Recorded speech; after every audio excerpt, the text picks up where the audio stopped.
伊朗现任司法总监伊普拉辛·莱西获得近1793万选票，得票率近62%，赢得伊朗第13届总统选举。莱西属于保守派中的强硬派，目前还在被美国制裁中，这使得莱西将成为第一位还未上任便已经受到美国制裁的伊朗总统。有分析指，莱西的对美强硬立场令他任内的美伊关系前景不容乐观。来势汹汹的莱西当选之后，伊朗的内政、外交、美伊关系、伊核协议的前景将会发生怎样的变化？来看报道。莱西在确定当选后与现任总统鲁哈尼会面，鲁哈尼早前已经通过电视祝贺莱西胜选，两人随后共见记者。莱西感谢国民对他的信任，希望能够在任期内回馈选民的支持。根据伊朗内政部公布的数据，莱西最终以61.95%的得票率，以绝对优势领先其他3名总统候选人而当选。伊朗总人口8000多万，此次伊朗大选有超过5900万合资格的选民，投票率为48.8%，创下1979年伊斯兰革命以来的最低纪录。分析指出，经济状况不佳以及久未受控的疫情影响了伊朗竞选活动。现年60岁的莱西属于保守派中的强硬派。莱西1980年进入伊朗司法体系，2014年担任伊朗总检察长，2019年出任伊朗司法总监至今。莱西曾领导伊朗总监察办公室，重点打击腐败行为，反腐行动让他在支持者中受到广泛称道。2021年总统选举并非莱西首次参选，早在2017年，他作为保守派代表参加上届总统选举，但不敌代表改革派阵营的现任伊朗总统鲁哈尼。有观察指，美国2018年5月单方面退出伊核问题全面协议，导致促成该协议的鲁哈尼以及他所属的改革派民意支持率下降，国内威望受到打击，而莱西所属的保守派则因此得势，这成为他能够最终顺利当选的一个重要原因。值得注意的是，2019年美国以侵犯人权行为为由制裁莱西，因此莱西将成为第一位还未上任便已受到美国制裁的伊朗总统。分析指出，考虑到莱西的对美强硬立场，他任内的美伊关系恐怕不容乐观。虽然莱西总统在美国的这个制裁的这个名单里面，但是呢，美国他与其说是在与莱西总统本人打交道，不如是说是在同伊朗这个政权、这个制度在进行打交道。那既然是作为一个同这一个制度打交道、同一个国家打交道，恐怕他就不能乱来了。我感觉呢，只要伊核协议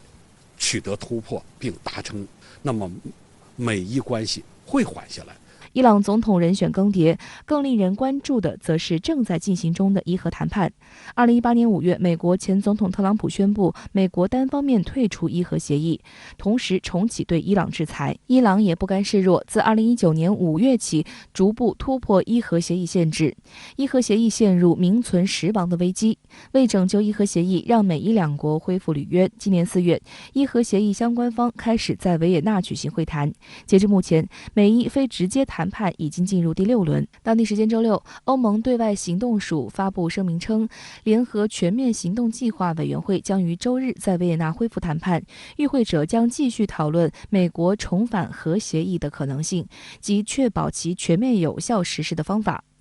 伊朗外长扎里夫接受采访时表示，伊核协议有望在鲁哈尼政府剩余任期内恢复。扎里夫称，伊朗和美国正以某种方式就协议达成共识，但尚未达到理想状态。此外，扎里夫还透露，在伊朗恢复执行伊核协议之前，需要得到议会批准。有分析指出，美国如果真的想重返伊核协议，在鲁哈尼政府正式下台前达成一致，无疑是最好的选择，因为这个协议本就是鲁哈尼达成的，他肯定也乐见离任前恢复协议。如果双方无法在鲁哈尼离任前达成一致，强硬派代表莱西上台后要恢复伊核协议可能会更加困难。莱西本人在竞选中表示，会把伊核协议推回到原来的轨道。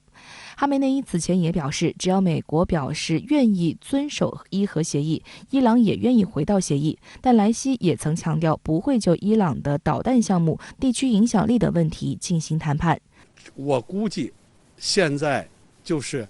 鲁哈尼政府作为最后的这40余天的时间内会这个尽量的去把这个协议朝着能够达成一个最后框架的这个方向去做努力，但是最后这个外交成果应该是这个由莱西政府来把它这个熟了的桃子摘下来。好的，马上来连线特约评论员吴贝。吴先生你好。那么，伊朗司法总监莱西周六赢得总统选举，他也由此成为伊朗历史上首位还未上任就已经被美国制裁的总统。那您对此有何观察呢？是刘芳，影响中东局势走向的2个区域内强国以色列、伊朗都迎来了政权交替。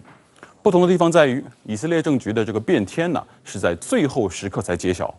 那么甚至为此衍生出了一场局部武装冲突。但伊朗这一次政权更迭却显得笃定且坚定。作为伊朗最高领袖哈梅内伊的爱徒，莱西此番披挂上阵，似乎早被预见。在候选人资格这个审查结束之后西方媒体就普遍的预测他会无悬念当选。莱西胜选出任总统的背景，我认为可以从2个维度着手分析。首先是伊朗伊斯兰革命正统接班人传续的维度。自1979年伊斯兰革命爆发以后，伊朗成为一个政教合一的总统制共和国，最高领袖、总统、议会会长共同组成了伊朗政权结构的稳固三角关系。其中，最高领袖采取终身制，总统呢是任期4年，可以连任1届，因此也就有了流水的总统、铁打的最高领袖的说法。伊朗最高领袖的地位是至高无上的。那么，根据伊朗宪法，最高领袖是中央政治的最高领导人，以及伊朗共和国武装力量，还有伊斯兰革命卫队的最高统帅，由神职人员组成的这个专家会议提名产生。而我们今天谈及的这个易卜拉欣·莱西，就是出身于神职人员，是专家会议的成员，更是伊朗什叶派之星伊玛目里萨圣地的监护人。这意味着莱西极有可能成为继霍梅尼、哈梅内伊之后的第3位伊朗最高领袖。如今已是82岁高龄的哈梅内伊，确实需要在接班人的问题上迈出关键的一步。所以这次总统大选对哈梅内伊来说是不容有失，事关伊斯兰革命火种的传承。意识形态、政治光谱与哈梅内伊更加贴合的莱西，由此就脱颖而出了。此番他出任这个伊朗总统，正是他迈向权力巅峰的最后一场试炼，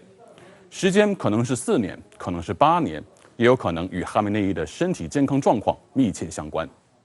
另一个维度则是伊朗如何融入国际体系的问题。同样也要从1979年这个伊斯兰革命说起巴列维王朝被推翻之后美国与伊朗断交，终止一切这个经贸往来。1996年，美国政府通过法案，以国内法为武器制裁伊朗。2006年，美西方国家以伊朗发展核计划为由，在联合国层面推动这个伊朗实施制裁。那么在我看来伊朗伊斯兰共和国融入国际体系的最大障碍，自建国以来一直是层层叠加的国际制裁。这使得依赖这个能源出口的伊朗，在国内经济建设、民生福祉方面一直举步维艰。以制裁为堵，制造饥饿效应，促使伊朗内部生变，它一直是美国应对伊朗的方法论。那么反过来讲，伊朗发展核计划就更像是一张突围的王牌。伊核问题至于伊朗本身，在我看来是手段而不是目的，一切都围绕解除国际制裁做文章。在各国的努力之下，2016年伊核协议签署，解除制裁迎来了曙光。但随着特朗普在2018年的毁约，伊朗身上刚刚松开的绳索再次套牢，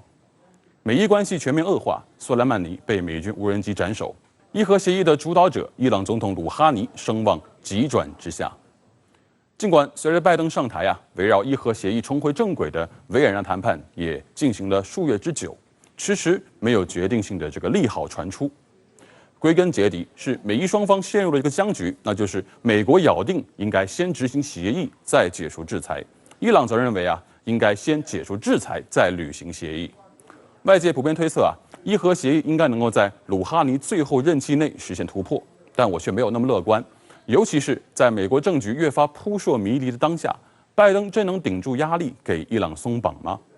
我相信哈梅内伊与莱西也对此做好了最坏打算。虽然他们先后发声对伊核协议持欢迎态度，那也是因为如今伊朗经济的持续恶化与新冠疫情复杂严峻的双重叠加，伊朗太需要一个松绑的契机了。某种程度上，我认为被美国制裁的莱西出任伊朗总统之后，可能会采取一种对美国不抱幻想的强硬姿态。这意味着，无论美国是否在伊核协议上松口，伊朗都将以另一种方式融入国际体系。这种方式可能体现在与欧洲关系的改善上，体现在与中国、俄罗斯拥抱得更加紧密。有专家认为，伊核问题可能正在朝着朝核问题的方向发展。我倒是觉得以伊朗目前的核工业基础以及这个弹道导弹发展进程来看，事情暂时不会恶化得如此迅速。但有一点是值得各国警惕的，那就是伊朗似乎已经在最高领导人层面上做好了苦难行军的心理建设。这意味着中东局势将不可避免地走向新一轮复杂化。